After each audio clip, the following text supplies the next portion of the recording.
Arsela Gjona, i shumë kënaqësi që të kemi në studio. Shumë faleminderit. Shumë faleminderit që jam këtu me ju, kënaqësi edhe për mua. Të njohim pak më mirë Arsi. Na e prezanto pak veten. Në di që është pyetje e vështirë kjo zakonisht kur të drejtohet ose kërkesë e vështirë kur të bëhet kjo. Na e prezanto pak veten, po si do e përshkruaje ti Arsin? Është tamam si në ato intervistat e punës, ku të thonë, përshkruaj pak veten tënde dhe ti aty je. Ju e thatë pak a shumë, ato që mund të them edhe unë.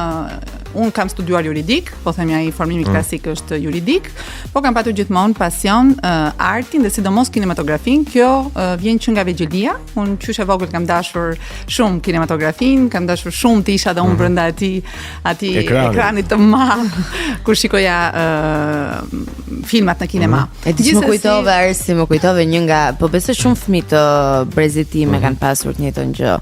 Ne besonim që brenda televizorit kishte vërtet njerëz. Sonim kontrollonim nga pas.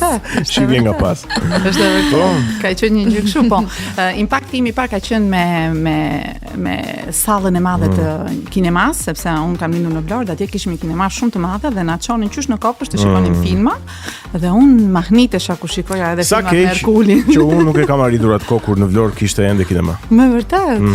Okej, un e kam në një farë mënyrë më ka afasionuar shumë, kështu që e kam. Është shumë bukur kur rritesh me art edhe me kulturë. Gjë që ndoshta edhe pse do doja mos tregohesh para gjykuese, por po e them se është mendimi im personal. Fëmijët e brezit sotëm gjithmonë më pak janë të orientuar drejt artit dhe kulturës. Domethënë ata hapësirën kulturore të tyre e marrin përmes rrjeteve sociale. Ndryshe ka ndodhur në breza të tjerë. Nuk dua ta mendoj kështu, dua të mendoj që në fakt arti dhe kultura është aty, thjesht duhet ta sigurisht ta promovojmë më shumë edhe të bëjmë që ata t'i afrohen asaj, po sigurisht edhe duhet investuar, sigurisht që duhet edhe televizionet apo të gjitha mediat t'i kushtojnë më shumë hapësirë këtyre gjërave se sa asaj që i kushtohet de facto, që është më shumë po themi politika.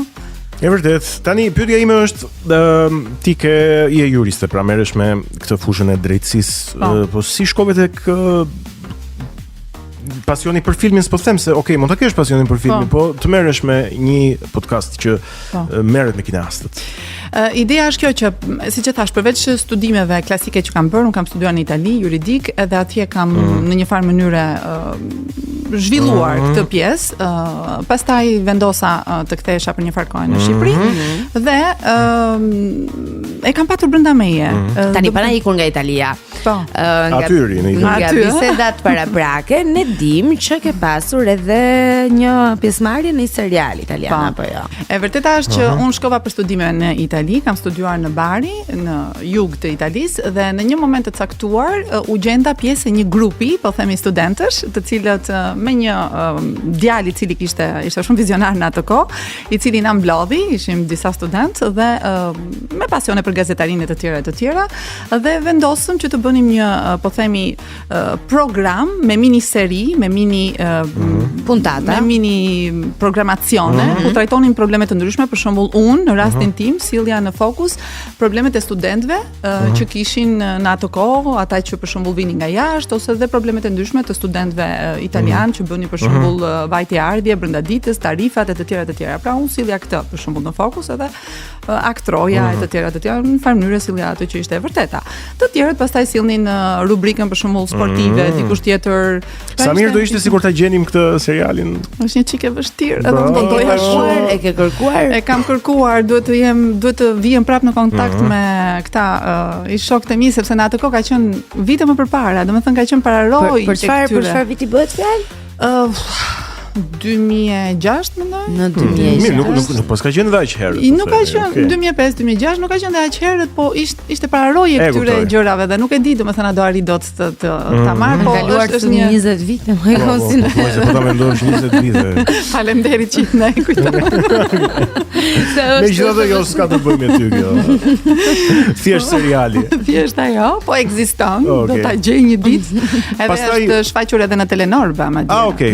Ti e marr edhe me media, kur u ktheve në Shqipëri. Pastaj vendosa, domethënë pas studimeve dhe 2 vite eksperiencë në për studio ligjore nga Bari u zhvendosa në Milano, vendosa të kthehem në Shqipëri. Në Shqipëri mu rikthye kjo po themi dëshira që aty ka qenë gjithmonë për tu marrë me komunikacion edhe me media, kështu që arrita të kisha mundësinë përveç punës po themi zyrtare të bëja edhe speakerin e lajmeve në një televizion privat në Tiranë për një farë kohe. Si të formësoj ajo eksperiencë? Më mësoj më shumë mbi kohën televizive që është shumë e rëndësishme. Që duhet respektuar. Duhet respektuar. Një minutë shumë.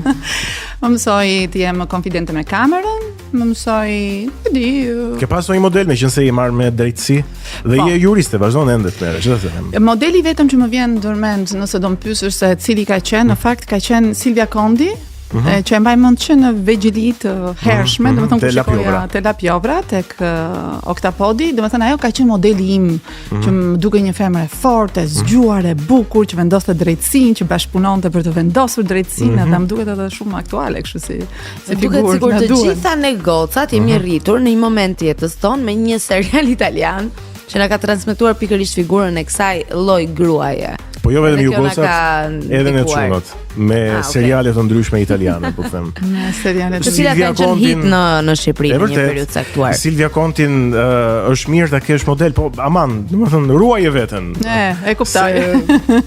Mirë, dakor.